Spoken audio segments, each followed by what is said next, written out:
could think about one relationship in your life that you've struggled with particularly. Can you find it? One particular relationship that throughout your life has been stressful, repetitive, and that you haven't really quite gotten peace with it.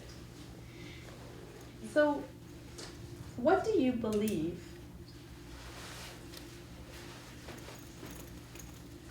that relationship would give you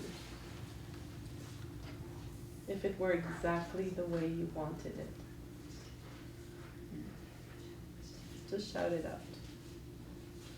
For me, it's connection. Freedom. Freedom. Happiness. Belonging. Belonging. Support. Support. Intimacy. Intimacy. Mm-hmm. Mm-hmm. What else? Trust. Sweetness. Trust. Trust. Trust. And what do you notice happens when that doesn't come in the way that you would like it to come? Disappointment. Mm-hmm. Irritation. Irritation, hurt, a sense of failure for me, frustration, anger, Shutting down. shutting down, Fear. Boredom. boredom, Defendedness. defendedness, Giving up. giving up. Yeah. And when you notice that that's the effect of wanting this and not getting it, when you see that closely, what identity do you create? A victim. So I am All alone. alone. Alone. I create the identity of crappy mom, Not good enough. not good enough. What identity do you create when that relationship and that need is not met? What do you make that say about you? Rejected sister. That you're a rejected sister. Mm-hmm. Crappy mom. Crappy mom. What else?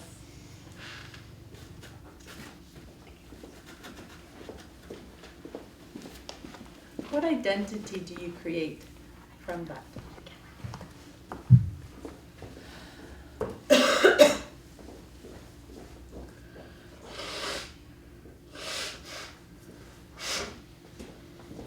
I'm superior. You're superior. Mhm. What else? Weak. Unworthy. Unworthy.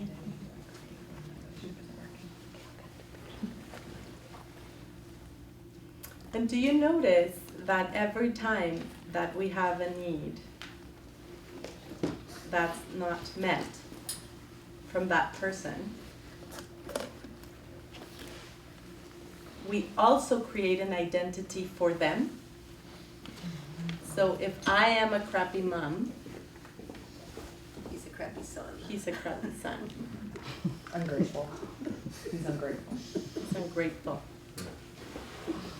So if I'm creating an identity for me, I'm creating an identity for them. That's how it works.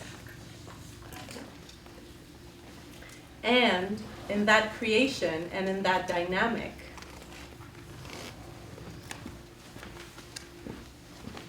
in that movement, there's really no way out, is it? Is there?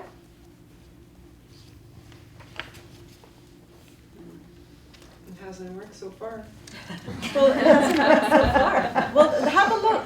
So, you haven't gotten what you needed from that person, right? You all have that person in mind? Yes? And you have created an identity about yourself because of that. And you've created an identity about them because of that. So what's the source? Is the source the action or the expectation? The thought. It would be the thought. So take a moment to see if you could contemplate, just for one moment,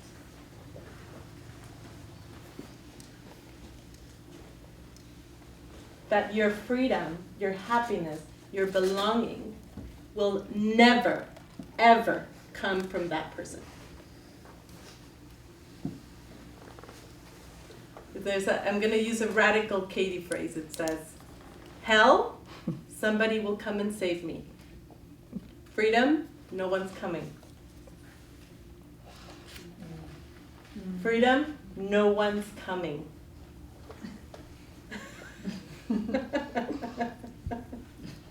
Not one single person is coming. Why would that be freedom? Because it becomes a one-person job. And in making it a one-person job, we can aspire to the taste of effortlessness. Because it's only here. So the work of Byron Katie is really about radical responsibility. Taking radical responsibility, not 90% responsibility, not 80% responsibility, 100% responsibility for my experience of you. That is not a very happy statement if I'm banking on having the other person to change. For some, it's one to get up and leave, you know? It's like, what?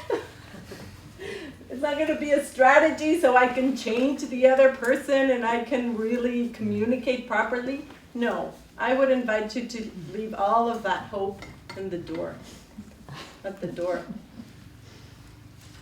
And embrace the possibility that that is actually really good news. Because all that's left is you. And you can work with you. You've always just been about. It's always just been about you. So, what is the nugget of the discovery of the work? That when you believe your thoughts, you suffer. And when you question them, you can set yourself free. Is there a possibility to control the thoughts that come to us about others? The answer is no. There is absolutely zero chance that I will stop having thoughts. None. It's not about them. So having those thoughts in this context does not mean that you're still caught up in them or that you're not evolved yet. Because thoughts will keep doing their job, which is to show up over and over and over again. And the skill that I want us to practice together is not believing that. So there's a space that's created in the awareness, where thoughts come without awareness. It's like getting caught up in a wave. I just go with it. And every single image that comes with it, I'm just rolling with it, reacting to it, blaming them, blaming me, creating an identity for me, creating an identity for them, blah, blah, blah, blah, blah, blah, blah, blah, blah, until I'm on the shore exhausted. Then I get up, they come again, and I've done that so many times that I'm exhausted. So there's a part of my awareness, because we are geared for freedom and connection, that says, okay, so what am I missing here? So there's a blind spot that the work gives us access to. These blind spots are those where we identify the thoughts and we see what are those thoughts really there to gift us with. How can I relate to this stream of thoughts in a radically different way, where I don't just follow them, I don't just react to them, and I don't just believe them right off the bat, and I don't ignore them either, because that's not possible either. Have you noticed? Have you tried that? Have you tried that? Let it go. Don't think about that anymore. Does that work for you? It doesn't. It only makes it bigger. So don't think about that doesn't work. Believing and going with them doesn't work either. Suffering. So we need to relate to our thinking in a radically different way, and this is what the work offers. So how do we relate to this thinking?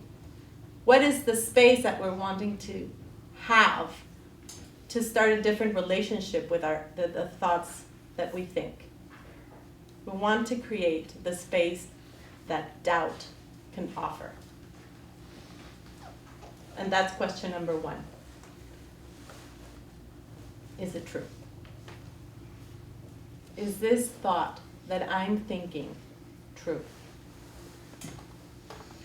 And you know, I've noticed through 13 years of offering the work that being a so-called workie, a lot of people bypass that question quite quickly. But that's the question. That's the question. Is it true? Is this thing that I'm thinking true? Is this identity that I'm creating for you true? Is this identity that I'm creating for myself true? And we wait. And we wait. It's a meditation to really be with that question. It's not a rational checklist question that you just quickly answer. It's one that you ponder, that you savor, that you rest with, that you get still with. It's the question that has changed humanity. Isn't it?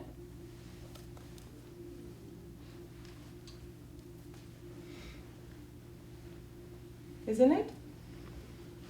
Think about the African American experience in the Western world, in this continent, the States, for example.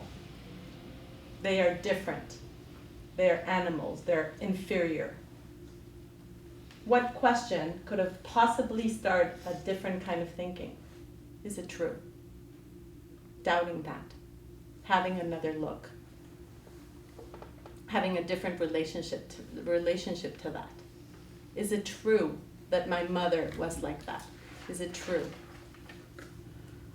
Socrates expressed that question as the question that would actually give you the knowledge that you wanted. So, do I want this person to be different than they are? Really? They're not. How do I react when I want them to be different? I antagonize, I criticize them in my mind, I separate, I colonize. Do you see what I mean by colonizing? With my mind, wanting to see how they're wrong, how they don't see the world appropriately. I make myself superior because I do want to know the truth. I'm in their business. I think what I know is best for them.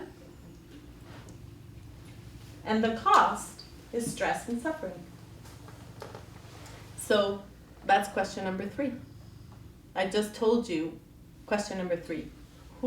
How do you react? What happens when I believe that thought? So question number 1, is it true? And then she puts the second one in there. Can you absolutely know that it's true? So for me, honestly, after 13 years of doing the work, it's that question. It's in case you were quick for the first one, I mean, really invite yourself to think that again. Just please. Just take that question seriously again and ponder. Okay, so you said yes and yes. No problem. So then what happens? Look at what happens when you hold that as truth. Look at what happens. Suffering. Separation. And who would you be without that thought? That is a very bold question. Sometimes I can't even answer it. I can't even go there. And I love when I notice that I can't even go there. Who would I be without the thought that this person should change or know the truth? Who would I be? I would actually look at, the immediate thing that comes to me is silence. I notice. And I watch them. And they become a teacher. Wow, this is what happens when you have an invested identity. I've been there. Gosh, it sucks.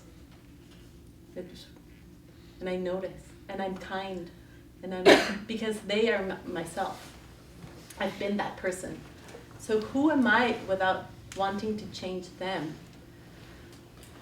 I'm compassionate, I'm joining, I'm remembering, I'm grateful that I can be different.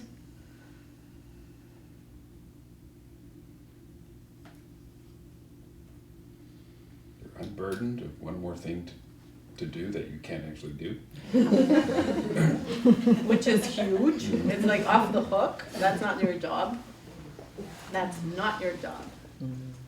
Not even if it's your daughter, your wife, not your job. And then you turn it around. I want me to change. Yes, I want me to change. Turn around to the self. I want me to change and know the truth. So how can I go deeper into my own truth with that person? Sometimes it can be, I actually don't enjoy being with that person. I really don't. And I honor that. And I also give myself permission to love them.